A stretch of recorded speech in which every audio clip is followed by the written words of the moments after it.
I have told this story maybe 4 times in my life.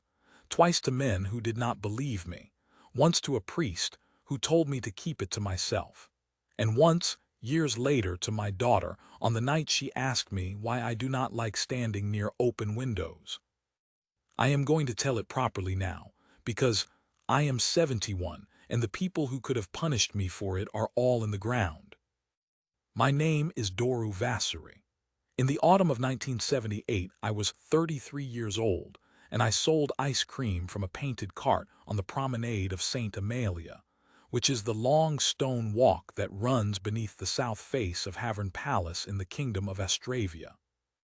You would not know Astravia. It is a small country. We had a king, a mountain, a river, and a great deal of pride, which is more than most places have. The palace sat above us like a shelf of white cake. From the promenade you could see the balconies, 3 of them on the south face, wide ones, with a stone rail and those thick carved posts underneath that our people call little men, because from a distance they look like a row of fat soldiers holding up the ledge. The middle balcony was the one they used. On feast days the royal family would come out and wave, and we would all stand on the promenade with our necks cricked back, waving at people we could barely see. That is the whole of my job description. I sold ice cream to people who were looking at a balcony. It was the second week of October. I remember it exactly because the chestnut sellers had just arrived, which they did the moment the mornings turned, and there was that smell, burnt sugar and scorched shell, hanging over the whole promenade. It was a Thursday, gray but bright gray, the kind of sky that hurts your eyes without giving you any sun. There was a wind coming down off the mountain, cold, and it kept picking up the paper cones people had dropped and rolling them along the stones like little animals. The promenade was not crowded. Thursdays never were. Maybe 40 people. Some tourists from the north. A school group in blue coats being counted and recounted by a woman who had clearly lost patience with her life, and the usual old men on the benches who came every single day to sit and say nothing to each other. And guards. There were always 2 on the balcony level, one at each end of the terrace, in the deep green tunics of the Astravian household guard, with the tall black caps and the white crossbelts. They stood inside the rail, back a little so from below you saw them from the chest up, motionless. Astravians were very proud of that. Our guards did not move. Not for weather, not for insults, not for pretty girls, not for anything. The one at the western end was young. I knew his face because he had been on that post for months, and I had spent a great deal of time looking up at that balcony while waiting for customers who were not coming. I did not know his name then. I learned it later. Corporal Emeric Vandal, 24 years old, from a village in the eastern valleys where they raise goats and very little else. He had a face like a closed door. That is the only way I can describe it. Around 11, the small door at the back of the middle balcony opened.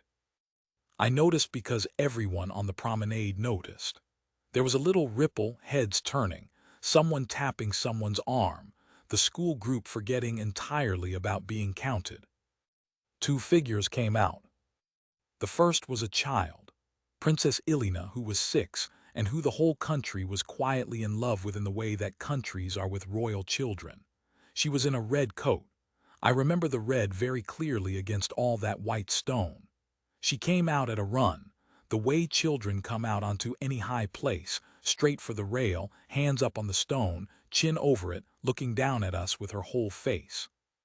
People below waved. Of course they did.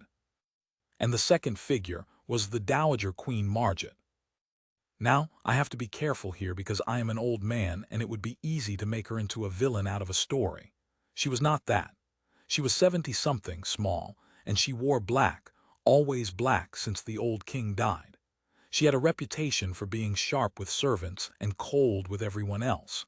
But she was also the woman who had spent the war years in that palace refusing to leave when everybody told her to.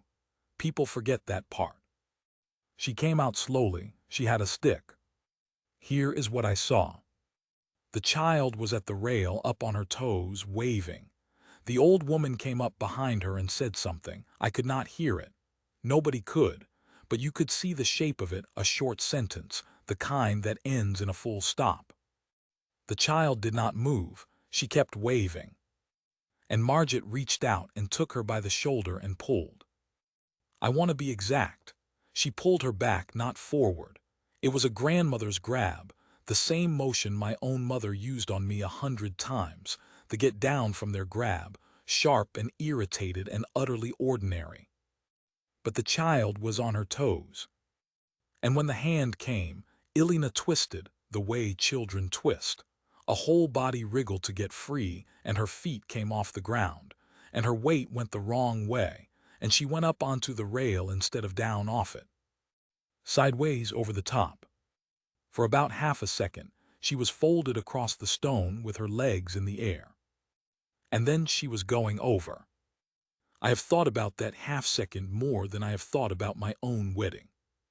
40 people on that promenade, and I do not think a single one of us made a sound. Not one. The chestnut seller's fire kept popping. The wind kept rolling its paper cones, and a 6-year-old girl in a red coat was tipping over a balcony rail 11 meters above solid stone. The old woman's hand was still open in the air where the shoulder had been. Her mouth was open too. I have never in my life seen a face come apart like that. And in the corner of my eye, at the western end of that terrace, something moved that had not moved in months. I did not see him start. That is the honest truth. My eyes were on the child, and when I looked, he was simply already there, already halfway, already in the air, this green shape coming across the terrace with his cap gone and his arms out. He did not go for her body. He went for the coat.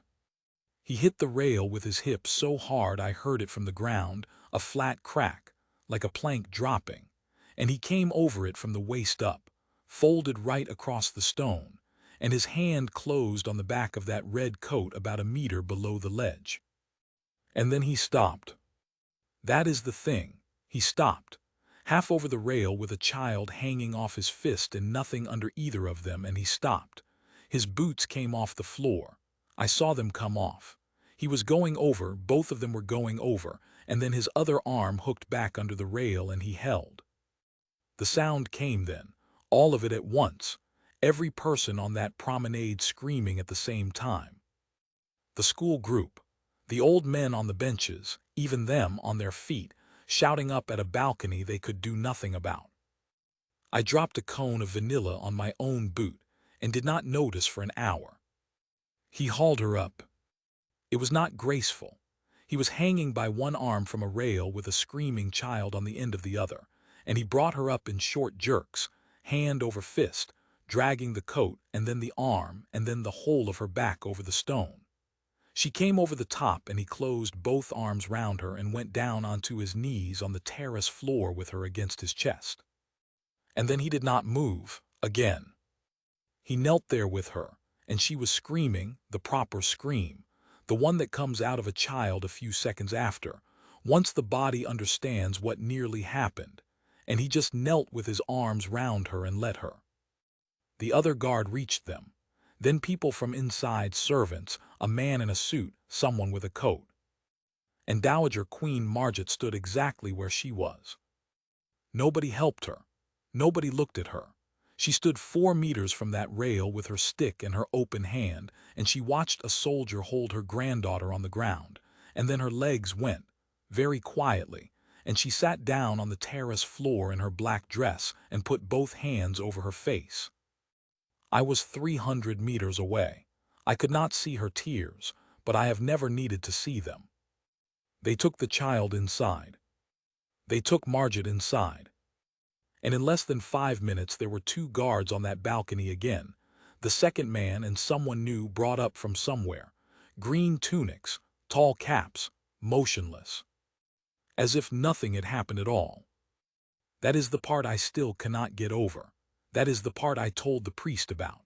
Within a quarter of an hour the promenade had gone back to what it was. The chestnut seller was selling chestnuts. The woman in charge of the school group had finally got her count right. and 40 people who had all just watched the same impossible thing were standing around not quite able to look at each other. I sold 11 ice creams that afternoon, in October. The palace said nothing. There was no announcement.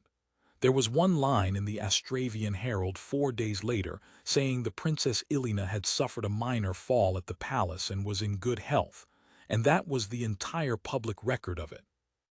The rest of what I know came the way everything in a small country comes. Sideways, over years, from people who knew people. Corporal Vandal broke 2 ribs and dislocated his shoulder on that rail. He was back on the post inside a month. He was never publicly decorated. I checked. There is no medal, no citation, no photograph. But my cousin's husband worked in the palace kitchens for 18 years, and he told me, and I believe him, that from that October until the day she died 4 years later, the Dowager Queen Margit sent a letter to that man every single month. Every month. He never told anyone what was in them. He never showed a single one. And I know this last thing for certain, because I saw it myself, in the summer of 1983, standing on that same promenade with my own daughter on my shoulders. They came out on the balcony for the feast of St. Amalia, the whole family, and Princess Ilina, 11 by then, tall, in white, came to the rail and waved to us, and then she turned round, and she walked all the way to the western end of that terrace, in front of the entire kingdom, and she stood beside the guard on that post. She did not speak to him, he did not move. She just stood there beside him for the whole of it, and waved from there. People ask me if I think the old woman meant it. No, I do not. I have had 48 years to decide, and I have decided. She was an irritable old woman who grabbed at a child who was leaning too far out, and she grabbed too hard, and the world nearly ended because of it. That is not a monster, that is a Thursday. What I think about, what I actually think about when I cannot sleep, is not her hand at all. It is the half-second after. Because there were 40 of us down on that stone, and every one of us saw it, and every one of us just stood there with our mouths open like fish. And one man, who had been standing perfectly still for 11 months, and who was paid to stand perfectly still, and who had every rule and every custom and every instinct of his whole trade telling him to stay where he was. That one man moved. Nobody gave him permission, nobody could have, there was no time. He simply decided, in less time than it takes to blink, that some things are worth more than standing still.